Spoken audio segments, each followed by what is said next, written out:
Alright, so next up on the multi-tools is the Leatherman Rebar.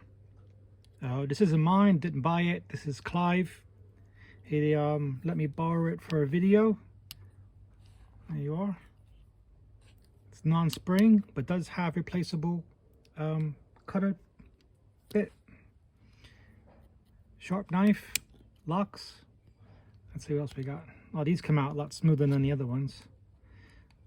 File, flat head, all, and then another flat head. I don't know actually why I need two, but I'll give a little TLC cleanup for him as well. Put those back. Okay, other side. You got a serrated knife, which was sharp.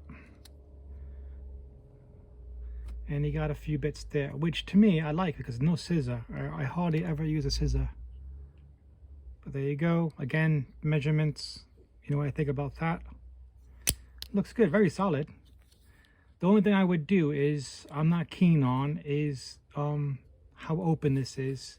Because when I do that, I do feel it going into my hands a little bit. If that was rounded off, like say this side, that would have been a bit more comfortable to use. So just there, that lip. But again, okay.